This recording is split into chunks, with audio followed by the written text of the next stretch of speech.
All right, so this is video 10.5 part 2. So this is actually going through the extra practice problems on page 302 of your note packet. There are 9 of them. So I went ahead and drew up the pictures ahead of time so we don't have to wait for me to draw them as we go through this video.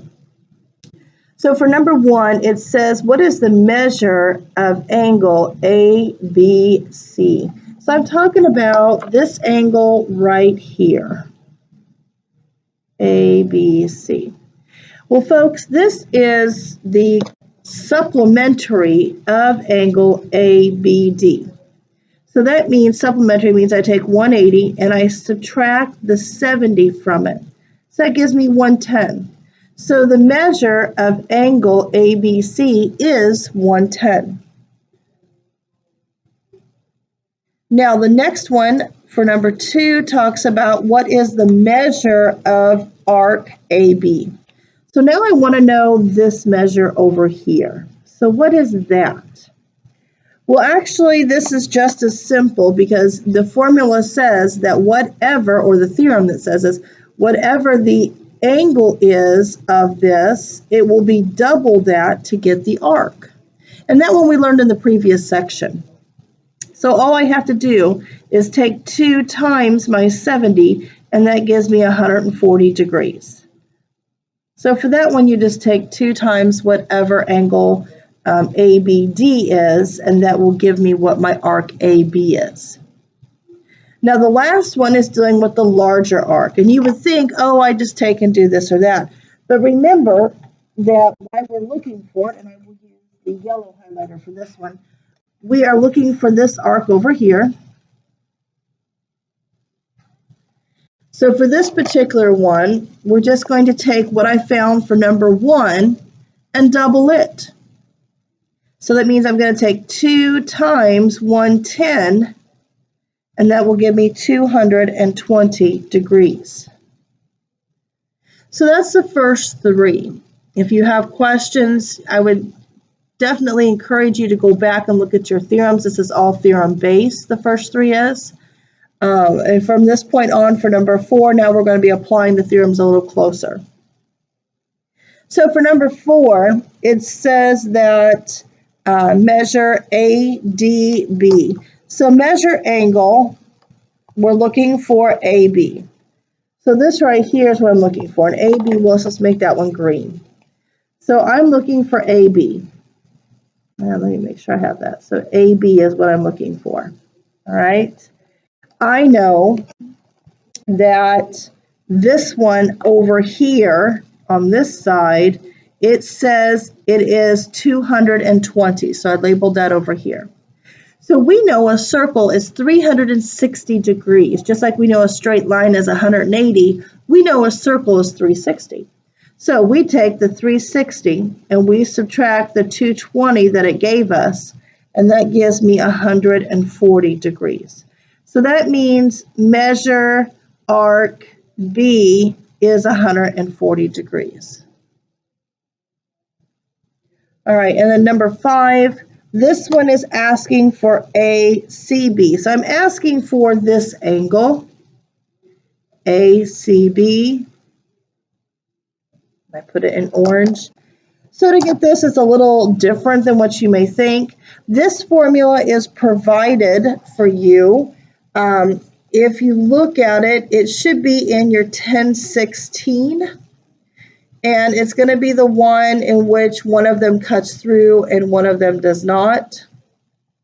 So in this particular one, we are going to take, I'm going to call angle C that I'm looking for equals a half parenthesis, and the bigger arc is going to be, so remember we have a shorter arc over here and a bigger arc over here. So we know that the bigger arc is going to be 140. Now you're probably thinking, Amy, where did you get the smaller arc from? Well, believe it or not, that is provided for you down here. So let me show you what I'm talking about. Right here we said that B is 21. If B is 21, that correlates to this angle up here. And like we said with the previous number 1, to get this angle up here, you take that times 2. So 2 times 21 gives me 42 degrees for this arc up here. So that's what I'm going to subtract from the 140. So measure C equals half 98, and half of 98 is 49 degrees. So that means that the measure of angle C is 49 degrees. All right, so there's the first 5, and like I said, most of it's definitional. So let's take a look at number 6, 7, and 8. These are our next 4.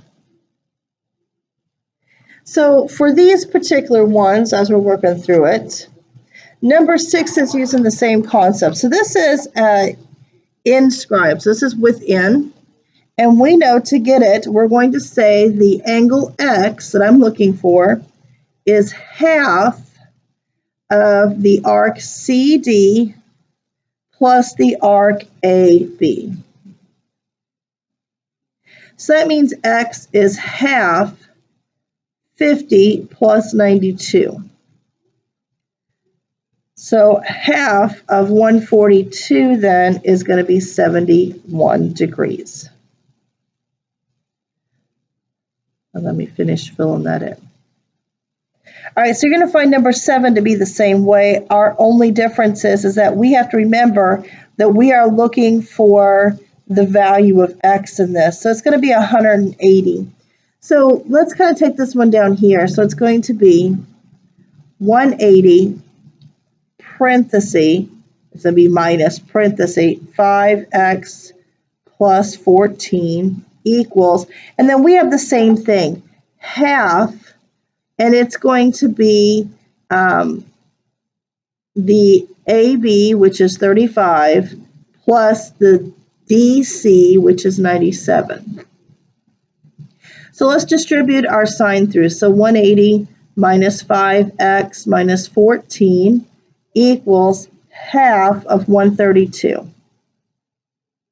So go ahead and subtract. So you get 166 minus 5x equals, in this case, it's 66. You're going to subtract 166 across. So negative 5x equals negative 100. So when I divide by 5, x gives me 20. Now, you may say, well, why am I subtracting it from 180? Well, look at what angles they gave me. We couldn't just set this equal because they gave me the angles for its opposite. So if this one, in this case, is, let's say, 100 degrees, this one over here had to be 80. So keep in mind that they gave me the angles of the opposite, so you had to take 180 and subtract that from it to get this opposite side, so which will give you x.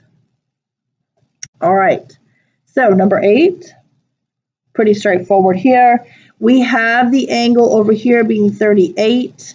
It equals half of the bigger angle, which is PS minus the PR or RP arch. So 38 equals half x minus 72. Now, instead of trying to carry the half through, we know we can multiply by the reciprocal 2 and get the same thing. So this becomes 76 equals x minus 72. We add the 72 across, which gives me 148. So 148 degrees is what x equals. The last one for number 9, this one is the same deal. So if you look at it, you have a lot of little write-out steps, but let's kind of give myself some room. We know that we have angle K is going to equal half, and it's going to be basically the bigger one, which is JL arch minus the smaller one, which is LJ arch. So basically this minus that. So what I'm going to do here is go ahead and put this in now. So 28 equals half, parenthesis, this is going to be 4x plus 8 minus 3x plus 2. I'm going to go ahead and clear off that half by multiplying both sides by 2 to clear it. So I'm going to get 56 equals, and I'm going to go ahead and distribute that through. So 4x plus 8 minus 3x minus 2. We combine like terms on the right, which gives me x plus 6. So subtract my 6 across, and you're going to find x is 50. Let me scoot that up so that you can see it. And that concludes the video for 10.5 part 2.